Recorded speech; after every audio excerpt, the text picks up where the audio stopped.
నాకు పేరు నాని చూస్తూ ఉంటే భలే కామెడీగా అనిపిస్తూ ఉంటుందండి. అప్పుడే ఏడుతాడు, అప్పుడే నవ్వుతాడు, అప్పుడే బతిమాలుతాడు, అప్పుడే భయపడతాడు.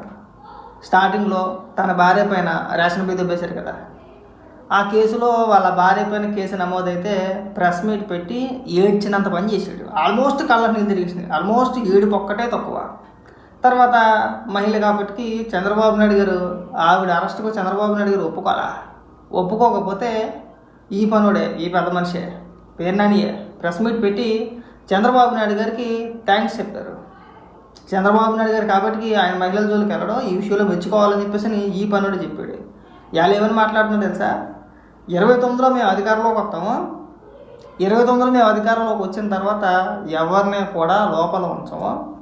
చంద్రబాబు నాయుడు గారిని, లోకేష్ గారిని, తర్వాత తెలుగుదేశం నాయకుల్ని అందరినీ కూడా పుష్కరాల్లో చనిపోయారు కదా, ఆ కేసు మళ్ళీ పెట్టించి తిరగతోడి ఆ కుటుంబ సభ్యులు ఎవరైతే ఉన్నారో వాళ్ళ చేత కేసులు పెట్టించి చంద్రబాబు నాయుడు గారు లోపలేస్తామని బెదిరేస్తున్నారు.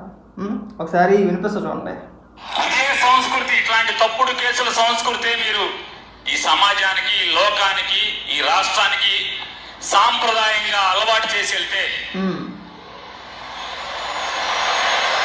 నేను ఒకసారి చంద్రబాబు నాయుడిని, ఈ రాష్ట్ర డీజీపీ గారిని ఇద్దరిని ప్రశ్నిస్తున్నా. ఇటువంటి తప్పుడు పనులు, తప్పుడు కేసులు, తప్పుడు సాంప్రదాయాన్ని ఈ రాష్ట్రానికి మీరు అలవాటు చేస్తే, ఆనవాయితీగా ఇచ్చెళ్తే, అలవాటు చేసిందిరా మీరే సొంత. ఎవడు అలవాటు చేశాడు? ఎవడు తప్పుడు కేసులు పెట్టి అరెస్టులు చేశారు? తెలుగుదేశం నాయకుల్ని, కార్యకర్తలని, ఆఖరికి చంద్రబాబు నాయుడు గారిని తప్పుడు కేసులు పెట్టి ఈ ఆనవాయితీని అలవాటు చేసింది జగన్మోహన్ రెడ్డి కాదా? ఎవరికండి మీరు ఉపన్యాసాలు చెప్పేది? పేరు నాని ముసలాళ్ళు లేరు, 70 ఏళ్ళ వృద్ధురాలను కూడా అరెస్ట్ చేశారు చివరికి. మీ పాలనలో తెలుగుదేశం కార్యకర్తలు మొదలు ముసలా లేదు, ముతక లేదు, వయసుతో సంబంధం లేదు, జగన్మోహన్ రెడ్డిని ప్రశ్నించారా లోపలేసి అంటే ఎవరి మీద ఏ కేసులు అరెస్ట్ చేశారా నాకు అర్థం కదా. చంద్రబాబు నాయుడు గారి మీరు పెట్టిన కేసు ఏంటి? మీరు నిరూపించింది ఏంటి? అందులో ఏమీ లేదు. అది ఎక్కడికి వచ్చి ఉపన్యాసాలా? మళ్ళీ వచ్చి తిరగి తీసేస్తారా? చూద్దాంలే వచ్చినప్పుడు మాట. అంత త్వరగా రాస్తారా మిమ్మల్ని? 2015-16లోనో రాజమండ్రిలో కృష్ణా పుష్కరాల్లో మీరు, మీ శ్రీమతి గారు, మీ అబ్బాయి, మీ వందిమాగదులు అందరూ కలిసి గోదావరిలో బుడుంగని ముక్కు మూసుకుని 3 సార్లు మునిగింది. సినిమా తీయటానికి బోయేపాటిని తెచ్చుకుని సినిమా తీయటం వల్ల ఒక్కసారిగా మీరు గేట్లు వదలటం వల్ల 30 మంది ప్రాణాలు కోల్పోతే, వాళ్ళ కుటుంబాలు రోడ్డున పడితే, రేపు మళ్ళీ జగన్ గారు వచ్చిన తర్వాత ఆ 30 మంది కుటుంబాల్లో ఇంట్లో వాళ్ళ కూతుళ్ళో, కొడుకుల్లో, తమ్ముళ్ళో, చెల్లిలో, భార్యలో వచ్చి జగన్ గారికి కేసిస్తే, రేపు చంద్రబాబు నువ్వు 302 కింద 30 మందిని చంపావని ముద్దాయి అవుతావా అని అడుగుతున్నాను. 2019 నుంచి 24 వరకు ఏం చేశారు? ఏమన్నా 5 ఏళ్ళు పరిపాలించారు కదా. జగన్మోహన్ రెడ్డి ముఖ్యమంత్రి అవ్వక ముందు నేను అధికారంలోకి రాగానే చంద్రబాబు నాయుడు గారిని 45 రోజుల్లో లోపలేస్తానన్నాడు. 45 రోజులే నాకు బాగా గుర్తు. ఇప్పుడు కూడా అధికారంలోకి వచ్చిన తర్వాత కలెక్టర్లకి, అధికారులకి ఏమైనా ఆదేశాలు ఇచ్చాడు చెప్పనా? ఏదో ఒక అవినీతి తవ్వండి, ఫైల్స్ అన్నీ తిరగేయండి, ఎక్కడో ఉదికిన ఏదో ఒకటి దొరుకుద్ది. అది దొరికితే ఆ అధికారికి నేను ప్రమోషన్ ఇస్తానన్నాడు. ఆ రకరకాల వ్యాఖ్యలు చేశాడు. తర్వాత చాలా ప్రయత్నాలు చేశారు. ఏం చేశారు? అప్పుడు గుర్తుకు రాలేదా? ఈ పుష్కరాలకు సంబంధించి గుర్తు రాలేదా? 5 ఏళ్ళు అధికారంలో ఉండి ఇక్కడికి వచ్చి అప్పాబాయ కోళ్ళు చెప్తున్నాడా? ఎవడి మీద తప్పుడు కేసులు పెట్టింది? మీ నాయకులు, మీ కార్యకర్తల పైన తప్పుడు కేసులు, ఇక పలానా వ్యక్తి పైన తప్పుడు కేసులు పెట్టి లోపలేసారు అని చెప్పు. పేర్లు చెప్పు. పేర్లు చెప్తే మేము చెప్పేది ఉంది, జనానికి అర్థమవుతుందిగా. వల్లభనేని వంశీయా, పోసాని కృష్ణమురళయ్య, పిన్నెల్లి రామకృష్ణారెడ్డా, లేదంటే మీ సైకో కార్యకర్తలు బోరుగడ్డ అనిల్ గడ, ఇంటూరు రవికిరణ, అవర రవీందర్ రెడ్డా, ఎవడ పైన అన్యాయంగా అక్రమంగా కేసులు పెట్టి లోపలేసారు. ఎవరి మీదయా? ఒకవేళ అన్యాయంగా అక్రమంగా వేయాలంటే నువ్వు ఎందుకు మాట్లాడతావు? నువ్వు అంత స్వేచ్ఛగా మేము వస్తే వేస్తాం ఇలాంటి పదాలు మీరెందుకు మాట్లాడగలుగుతారు? మాట్లాడే అవకాశం మీకు కల్పిస్తారా? ఎవడి పైన కేసు పెడితేనేమో కుక్కట్టి ఏడ్చేసావా? ఇవాళ నువ్వు అక్కడికి వచ్చి వార్నింగ్లు ఇచ్చేస్తున్నావా? నాకు అదే నవ్వు అనిపిస్తూ ఉంటుంది. అందితే కాళ్ళు అందకపోతే జుట్టు, అందితే జుట్టు అందకపోతే కాళ్ళు. ఈ పద్ధతే మంచిది కాదబ్బాయి. ఏదైనా సరే మన అధికారంలో 5 ఏళ్ళు ఉండి వచ్చాం అనే సోయిలో మనం ఉంటే బాగుంటుంది. దొరికినోని దొరికినట్టు, మాట్లాడినోడిని మాట్లాడినట్టు, చిన్న లేదు పెద్ద లేదు. జగన్మోహన్ రెడ్డికి వ్యతిరేకంగా ఒక పోస్ట్ పడిందా తోసేని కేసు పెట్టి లోపల.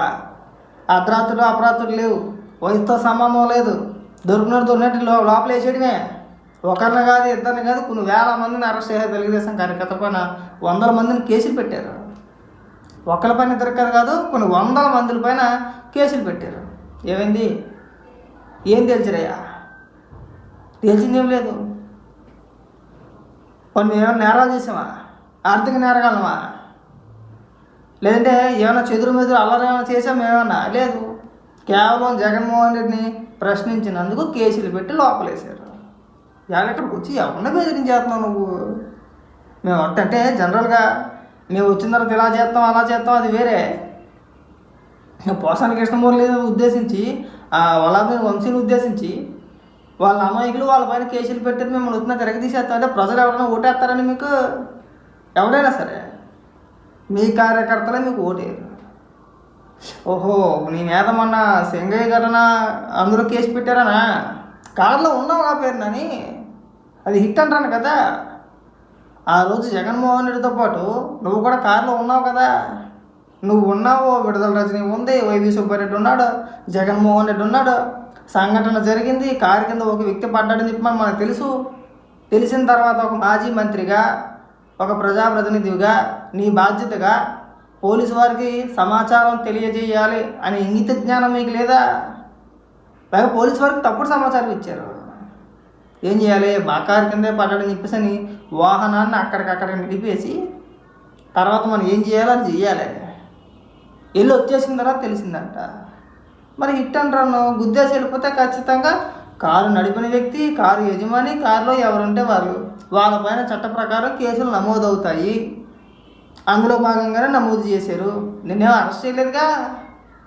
ఒకవేళ చెయ్యాలి, ఒకవేళ నిజంగా అంత ఘోరమైన పరిపాలన చేసుంటే నువ్వెందుకు మాట్లాడతావు? జగన్మోహన్ రెడ్డి బయట ఎందుకు తిరుగుతాడు? మిగిలిన నాయకులు ఎందుకు ఇష్టానుసారంగా మాట్లాడతారో? నువ్వు ఇంత ధైర్యంగా ఇంత స్వేచ్ఛగా వార్నింగ్ ఇవ్వగలుగుతావా? లాజికల్గా ఆలోచించండి. నీ పైన అక్రమ కేసులు పెట్టి లోపలేస్తున్నావు అనే మాట నిజమైతే కనుక నువ్వు ఎంత స్వేచ్ఛగా ఎందుకు మాట్లాడతావు? ఎంత బహిరంగంగా ఎందుకు వార్నింగ్లు ఇచ్చేస్తావు? నీకు అంత ధైర్యం ఉండిదా? నీకు అంత ధైర్యం ఉందా అసలు?